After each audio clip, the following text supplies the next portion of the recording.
আপনারা ইমাম আহমদ ইবনে হাম্বলের নাম শুনেছেন? হাম্বলি মাযহাবের অনেক বড় আলেম, মুহাদ্দিসুদ দাহর। ওনার বিখ্যাত হাদিসের গ্রন্থ মুসনাদ আহমদ ইবনে হাম্বল একক হাদিসের গ্রন্থ হিসেবে পৃথিবীর সবচাইতে বড় হাদিসের কিতাব। প্রায় 40,000-এর মতো হাদিসের কম্পাইলেশন আছে এখানে। সুবহানাল্লাহ পড়েন। এই মুহাদ্দিস ওনার শেষ জীবনে সব সময় হাদিস লেখা, হাদিস মুখস্থ, হাদিস সংগ্রহের কাজে ব্যয় করেছেন। লম্বা লম্বা সফর করতেন, দেশ থেকে দেশ, দেশান্তরে, এক দেশ থেকে আরেক দেশে তিনি সফরে যেতেন। ওনার সফরের ঘটনায় পাওয়া যায় উনি এক শীতের সিজনে হাদিস সংগ্রহের কাজে সফরে বেরিয়েছেন। প্রচন্ড শীত। উনি এক মসজিদে ঢুকে মাগরিবের নামাজ পড়লেন, এশার সালাত আদায় করলেন। এরপরে ভাবলেন বাইরে এত শীত, যাওয়ার তো জায়গা নাই, এক কাজ করি মসজিদেই ইবাদত করে আর হাদিস পড়ে পড়ে কাটাই, ফজরের সালাত জামাতে পড়ে তারপরে বের হব।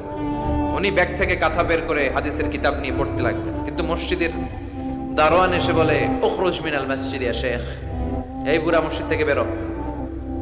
চিনে নাই, উনি যে এত বড় আলেমে দ্বীন মুহাদ্দিস, চিনতে পারে নাই। ইমাম আহমদ ইবনে হাম্বল বললেন, বাবা বাইরে শীত, আমি কই যাব? আমি মুসাফির মানুষ, আমি এই মসজিদে ফজরের সালাত পড়ব, জামাতে পড়ে তারপরে বেরোবো, রাতটা আমারে থাকতে দাও। মসজিদের দারোয়ান বলে, না মসজিদে থাকা যাবে না, বের হন। ভালো কথা, বের না হলে গা ধাক্কা দিয়ে বের করে দেবে।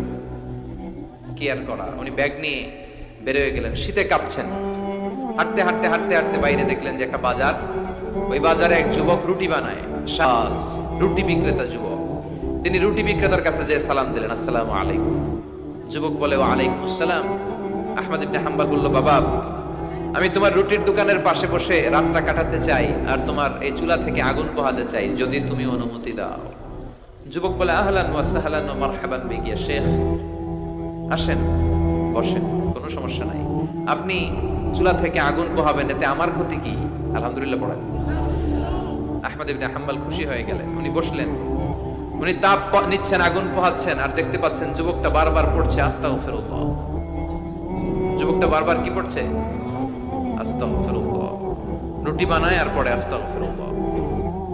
রুটি চুলায় দেয়, পড়ে আস্তাগফিরুল্লাহ। কেউ রুটি কিনতে আসলে তার কাছে রুটি তুলে দেয়, পড়ে আস্তাগফিরুল্লাহ। টাকা নিয়ে ক্যাশ বক্সে ঢুকায়, আর কি পড়ে? আবার রুটি বানাতে শুরু করে, আর কি পড়ে? ইমাম আহমদ ইবনে হাম্বল তার এই দৃশ্যটা দেখে অবাক হলেন। তিনি প্রশ্ন করলেন, যুবক, মা লাকা ইয়া শাব দাইমান তাকরাউনা আস্তাগফিরুল্লাহ। হে যুবক, কি হলো তোমার? আসার পর থেকেই দেখতেছিস তুমি খালি পড়ো আস্তাগফিরুল্লাহ, খালি পড়ো আস্তাগফিরুল্লাহ, কেন? যুবক বলে, এই ইবাদত করে, এই ইস্তেগফারের সাথে সব সময় লেগে থাকার কারণে আমি অনেক কিছু পেয়েছি। কি পেয়েছো? সে বলতে শুরু করলো, আমি মুস্তাজাবুদ দাওয়া হয়ে গিয়েছি। মুস্তাজাবুদ দাওয়া মানে এমন লোক, যে লোক দোয়া করতে দেরি, ওই দোয়াটা কবুল হতে দেরি হয় না।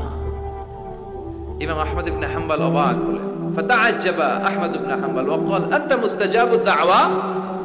অবাক হলেন আর বললেন, বলো কি? তুমি মুস্তাজাবুদ দাওয়া, তুমি জীবনে যা দোয়া করেছো সব কবুল হয়েছে? যুবক বলে, হ্যাঁ, আমি জীবনে যত দোয়া করেছি সব দোয়া কবুল হয়েছে, একটা দোয়া ছাড়া। শুধু একটা দোয়া কবুল হয় না, বাকি সব দোয়া চাওয়া মাত্রই কবুল করে নিয়েছে কে? এবার আহমদ ইবনে হাম্বলের কিউরিওসিটি আরো বেড়ে গেল। আহমদ ইবনে হাম্বল বললেন, বলো কি, সব দোয়া কবুল, আবার একটা দোয়া কবুল হয় নাই, এটা কোন দোয়া রে বাবা? এবার যুবক বলতে শুরু করলো, আমি আল্লাহর কাছে খুব চেয়েছি যে আল্লাহ, শুনেছি এই জামানার সবচেয়ে বড় মুহাদ্দিসের নাম নাকি আহমদ ইবনে হাম্বল। আল্লাহ, আমি মরার আগে ওনার সাথে একবার দেখা করে মরতে চাই।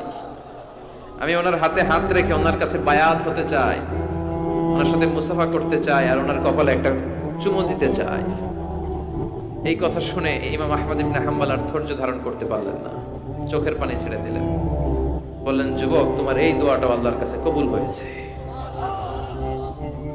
এই দোয়াটাও কবুল হয়েছে।